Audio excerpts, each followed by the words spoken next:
श्री प्रियादास जी ने अपने छप्पे में वर्णन किया कि वो एक क्षण के लिए भी ठाकुर जी को नहीं छोड़ती, जब तक जागृत अवस्था में रहती हैं ठाकुर जी की सेवा करती हैं, और जैसे ही सुसुप्ति में जाती हैं तुरंत ठाकुर जी के साथ निकुंज में प्रवेश कर जाती हैं। लेकिन अब सेवा करते करते अब वो अपनी दासी से कहने लगी, अब मुझे लगता है कि मैं क्यों रह रही हूं जीवित, मुझे इन्हीं की सेवा करना, फिर रात्रि में सुलाना, थोड़ी देर का भी वह विरह, जितनी देर निद्रा नहीं आती वो विरह मुझसे सहन नहीं होता। अब ये विरह कैसे टूटे, ये क्षण भर का भी विरह मुझे नहीं चाहिए, मुझे और प्रवृत्त होना है सेवा में। कब तक बस सुबह उठकर के सेवा करूं, रात्रि में फिर निकुंज में जाऊं, मैं अब जीवन पर्यंत के लिए इनकी होना चाहती हूं, उसके लिए मुझे क्या करना पड़ेगा।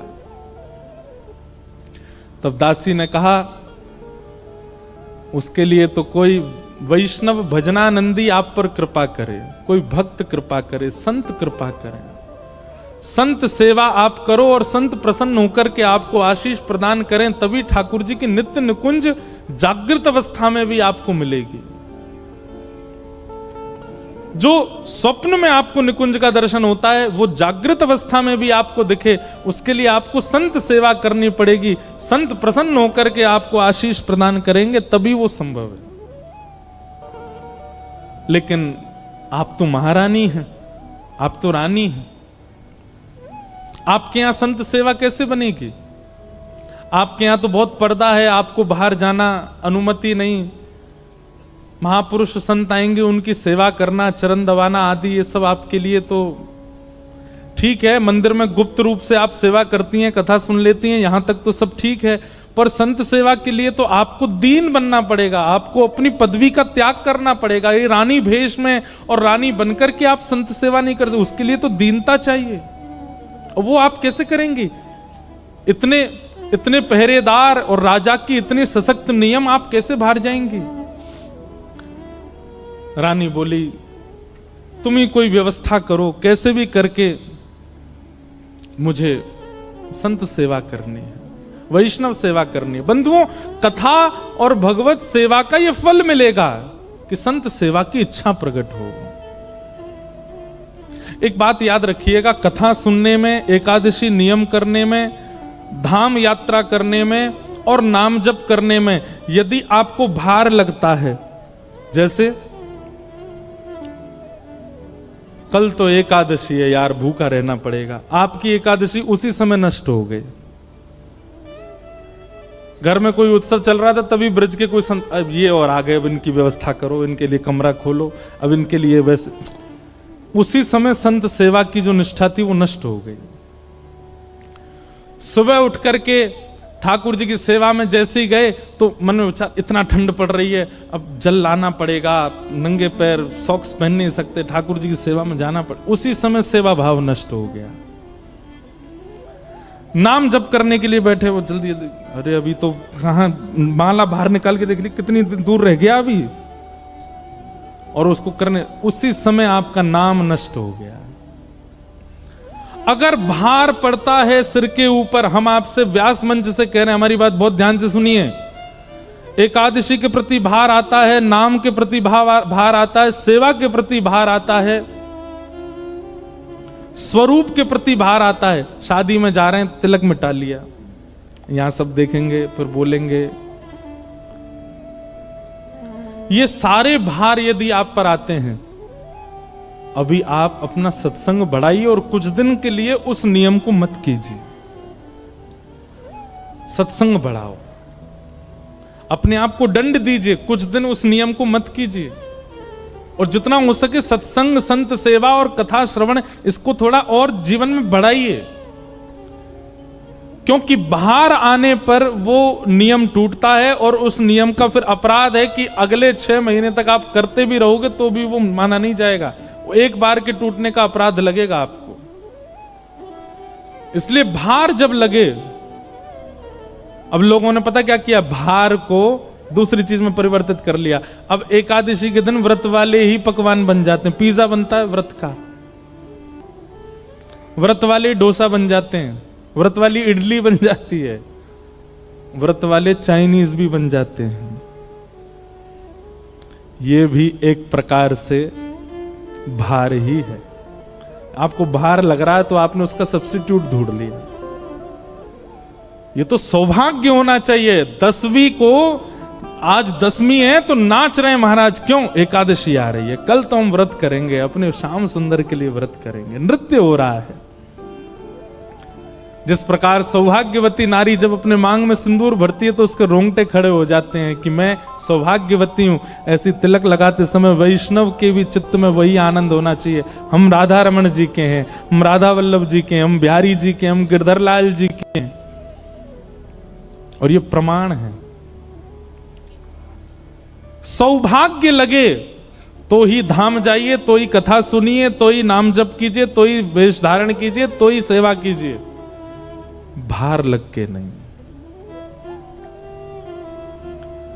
रत्नावती अपनी दासी से कहती है, बोले संत सेवा की व्यवस्था करवाओ, मुझे संत सेवा करनी है, मुझे उनसे वो प्रसाद चाहिए कि मुझे वो नित्य निकुंज प्रदान कर दें, मुझे रात्रि में स्वयं में निकुंज और दिन में उठते ये रोज पता लगना कि मैं एक रानी हूं, मुझे बहुत कष्ट देता है।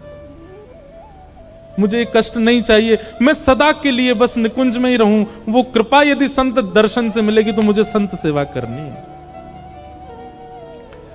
दासी ने ऐसी व्यवस्था कराई कि रत्नावती जी के महल के नीचे ही पीछे की तरफ एक भवन जैसा बना दिया, और उस भवन में झीने झीने से पर्दा लगा दिए और प्रचार करवा दिया। दूर दूर तक संत महात्मा जो भी हैं, दासों को लगाया, कहीं भी कोई मालाधारी संत भेषधारी दिखे उनको ले आना, ला करके सब यहीं आमे, आकर के प्रसाद पामे, सबकी सेवा हो। अब तो आमेर में रत्नावती जी के यहां संत आने लगे। लेकिन रत्नावती कैसे दर्शन करती है?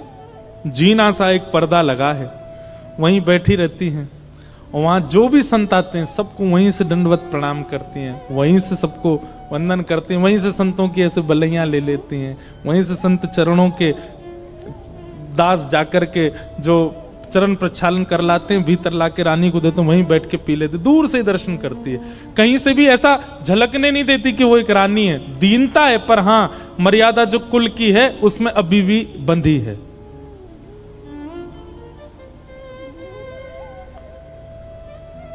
अब रत्नावती को और सुख मिलने लगा। क्यों? अब संत दर्शन करती हैं, और संतों के दर्शन करते ही नेत्र बंद हो जाते हैं और निकुंज का दर्शन होता है, और वे सब संत ही उस निकुंज की सखियां बन जाते हैं। रत्नावती को इतना सुख मिलने लगा, अब रात्रि का प्रतीक्षा नहीं करती, अब जब संत आते हैं तभी नेत्र बंद करती है और निकुंज में पहुंच जाती है। ऐसी कृपा होने लगी।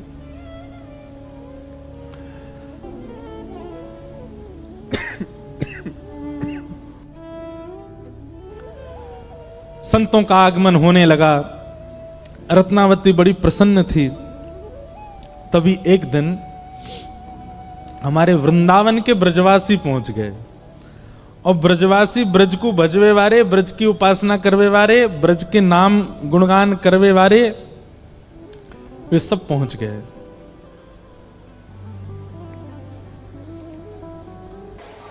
रानी रत्नावती नृत्य करने लगी।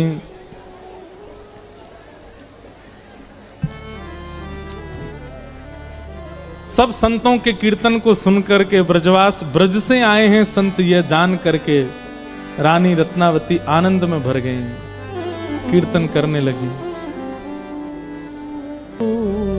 दासी ने रत्नावती जी का हाथ पकड़ा, महारानी आप अपने रूप को भूल रही हैं, आप ऐसे नृत्य नहीं कर सकती, यहां सब सेवक जन हैं, ये सब संत जन हैं, आप भले ही पर्दे में हैं, आपको इस प्रकार नृत्य नहीं करना चाहिए। रत्नावती बोली, सबसे पहले तो ये बता कि मेरे अंग में कौन सा ऐसा अंग है जिससे ये पता चलता है कि मैं महारानी हूं, मैं उसी को काटूंगी आज। ये किस अंग से पता चलता है कि मैं महारानी हूं, बता दे मुझे। आज हाथों से पता चलता, काट दूं इनको। मुझे महारानी नहीं हूं मैं, क्यों मुझे बार बार याद दिलाती है? राजा को पता चला तो, महाराजा को पता चला तो, और उनको पता चला तो सब लोगों को क्या बात बनाएंगे सब लोग। अब मुझे किसी से डर नहीं है। और सुन, क्या ये पर्दा हटा बीच से, वो जो जीना पर्दा लगा था जिसमें बैठ के वो दर्शन करती थी। दासी तो घबरा रही थी, रानी ने ही पर्दा हटाया और आज पहली बार वो देहली पार करके गई और जो ब्रज से आए संत थे उनके चरणों में साष्टांग दंडवत प्रणाम किया। दंडवत प्रणाम करके उनके चरणों की रज अपने माथे से लगा ली।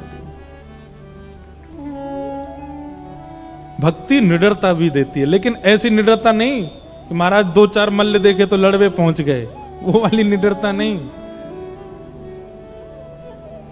पर ये भय समाज का, संसार का, लोक का, संप्रदाय का और कहें तो जाति का, इन सब का जो भय चित्त में व्याप्त रहता है, ये निडरता नहीं है। ठाकुर जी इतने बंधनों में हमको बांध के दुनिया में भेजते हैं।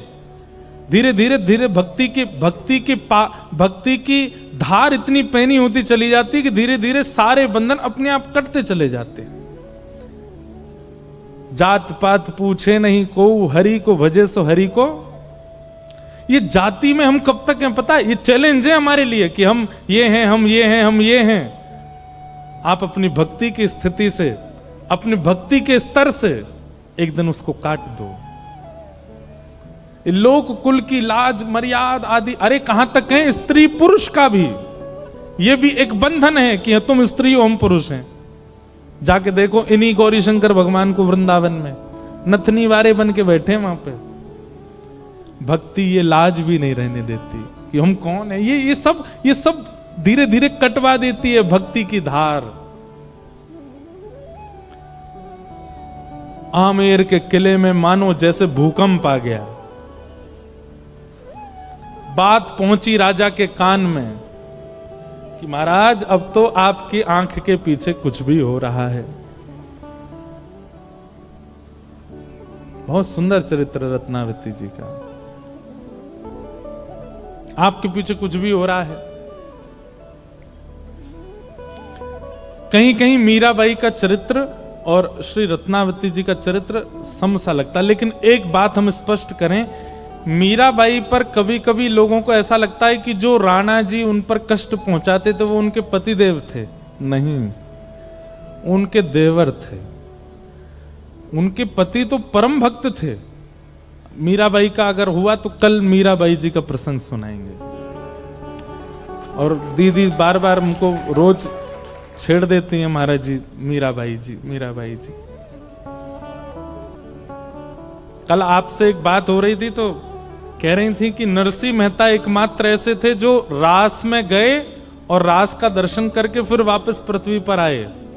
एक और नाम है ऐसा मीराबाई का, जो अपने जीवन काल में एक बार रास में गई थी और फिर रास से वापस आई। बहुत सुंदर चरित्र है मीराबाई का। तो रत्नावती जी ने जाकर के जैसे ब्रजवासियों को, ब्रज से आए संतों को सिर टेक करके दंडवत प्रणाम किया। जो वो चाहती थी हमेशा वो हो गया। क्या? तुरंत उनको ऐसा लगने लगा ये आमेर नहीं है, ये राजकिला नहीं है, मैं कोई रानी नहीं हूं, यहाँ तो निकुंज है, ये यमुना जी बह रही हैं, ये सब जितने भी सामने संत जन हैं ये सब ब्रजवासी गण विचरण कर रहे हैं, मैं भी एक ब्रज की गोपी हूं। ओहो देखो दूर कदम्ब के नीचे बैठ करके श्याम सुंदर टेर से मुरली बजा रहे हैं। मानो प्रणाम करते ही निकुंज में प्रवेश हो गया उनका, और वो निकुंज का दर्शन हो गया।